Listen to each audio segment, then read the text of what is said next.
Assalamualaikum warahmatullahi wabarakatuh. Kali ini saya akan menceritakan kisah Syekh Saridin, atau sering dikenal dengan nama Syekh Jangkung. Selamat menyaksikan.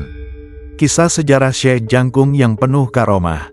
Karomah Syekh Jangkung bernama asli Saridin ini melegenda hingga saat ini. Terungkaplah apa rahasia di balik sosok sederhana yang sejak kecil dikenal wali jadab ini dalam ajaran Syekh Jangkung yang ditulis Syekh Jangkung, yaitu Suluk Saridin. Suluk ini adalah bukti bahwa Syekh Jangkung adalah sosok penyebar agama Islam di wilayah Grobogan masa muda dan wilayah Pati ketika dewasa dan sekitarnya. Ajaran-ajaran Islam yang diajarkan para gurunya diteladani dan disebarkan di desa-desa dari mulut ke mulut. Tua karomah sejarah hidupnya menjadi daya tarik bagi orang-orang Jawa. Mereka yang awalnya beragama Buddha, Hindu dan animisme berdatangan ke Syekh Jangkung untuk belajar agama Islam. Namun Syekh Jangkung adalah sosok guru yang sederhana. Selama hidupnya, dia memilih untuk menjadi seorang petani lugu yang tinggal di desa Landoh, Pati hingga akhir hayatnya.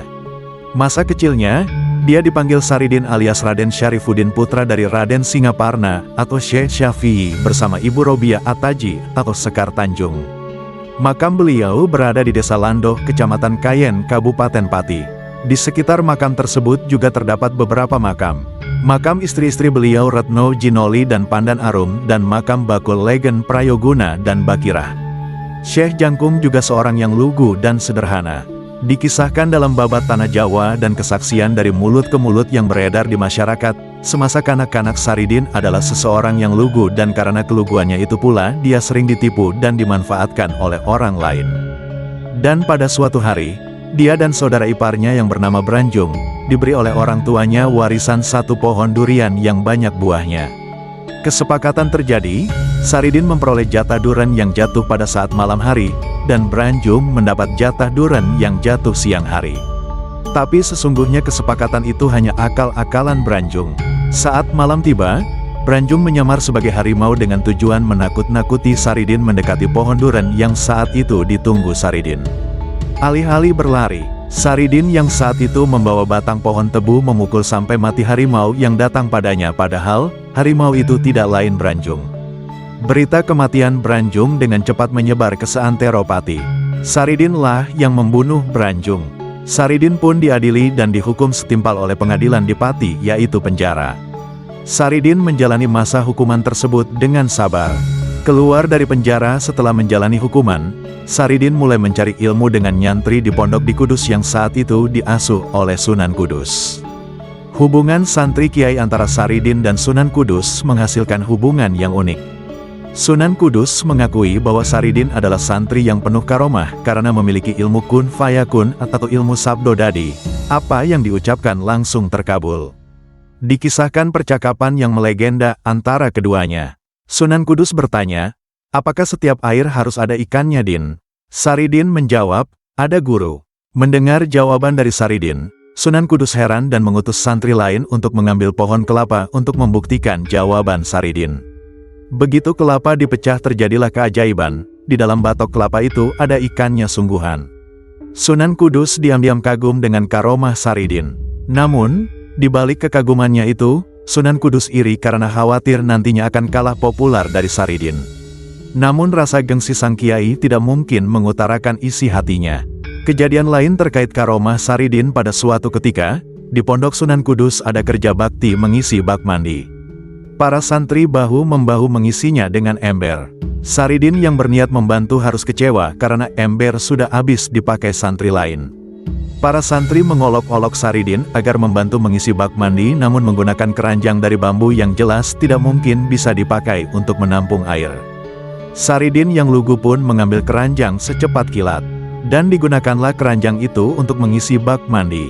Sekali keranjang bambu dimasukkan air sumur dan diguyurkan ke bak mandi, tiba-tiba bak mandi langsung terisi penuh. Semua santri terheran-heran, takjub dengan kejadian di luar akal ini. Banyak karomah dari Saridin membuat Sunan Kudus memutuskan untuk mengusir santri ini dari pondoknya. Saridin orang yang suka pamer, di pondok ini untuk belajar agama Islam, bukan untuk pamer kesaktian, kata Sunan Kudus kepada santri-santrinya. Gundah gulana dalam pengusirannya, Saridin memutuskan untuk belajar langsung ke Syekh Malaya alias Sunan Kalijaga yang saat itu terkenal sebagai wali yang penuh karomah dan bijaksana. Dalam waktu singkat Saridin lulus dari belajar agama. Saridin memutuskan pulang ke desa asalnya dan mendirikan pondok bersama anaknya. Sebelum pulang, Saridin diberi nasihat dan wejangan kepada Saridin agar pandai-pandai menyimpan karomahnya. "Ger anakku Saridin, kamu saya berikan gelar Syekh Jangkung yang artinya doa agar kamu bisa enjangkung lan enjampangi kaum di sekitar tempat tinggalmu kelak. Semua karomahmu terjadi atas izin Allah dan simpanlah baik-baik karomahmu untuk berdakwah. Jangan pernah sombong dan mempertunjukkan karomahmu bila tidak perlu," kata Sunan Kalijaga. "Baik Bopo Guru sejatiku," kata Saridin. Singkat cerita, Saridin pulang ke kampung halamannya di Pati melintasi hutan Roban yang saat itu sangat ditakuti karena kerajaan siluman. Banyak korban dari masyarakat yang hilang di hutan karena menjadi makanan siluman-siluman di hutan besar yang angker ini. Dalam waktu singkat Saridin berhasil mengalahkan Raja Siluman dan membuat masyarakat di sekitar hutan aman bisa membangun rumah-rumah di sana. Atas jasanya ini, Raja Mataram saat itu menghadiahi Saridin dengan menikahi Retno Jinoli, kakak dari Sultan Agung. Pasangan Saridin Retno Jinoli ini akhirnya memiliki keturunan, sang anak yang dinamakan Momok. Sedangkan Retno Jinoli dipanggil dengan panggilan kesayangan Bokne Momok. Dikisahkan, Saridin dan sang anak lelakinya, Momok membangun pondok pesantren di desa Lando ini desa terakhir sampai Saridin wafat. Untuk menghidupi pondok, mereka babat alas dan membuat sawah serta menjadi petani. Untuk memudahkan pekerjaan, Saridin memiliki kerbau untuk membajak sawah. Suatu hari, karena kelelahan dipakai untuk membajak sawah maka kerbau ini mati. Saridin pun datang dan meniup kepala kerbau. Ajaib, kerbau itu bangun dan hidup kembali. Kerbau itu disebut kerbau Landoh karena berasal dari kerbau desa Landoh. Kerbau yang didoakan Saridin agar hidup kembali ini memang istimewa karena setelah kerbau ini benar-benar mati karena usia tua, bila seseorang memiliki jimat berupa sisa kulit dan tulang belulangnya maka seseorang itu bisa kebal terhadap semua jenis senjata. Hingga saat ini, sisa bangkai kerbau Landoh itu masih disimpan di museum sederhana di area makam Syekh Jangkung atau Saridin. Di akhir hayatnya, Syekh Jangkung berpesan agar kelak kalau dirinya wafat maka kerbau Landoh itu juga harus disembelih. Para santri dan keluarganya benar-benar melaksanakan pesan ini ketika Syekh Jangkung wafat.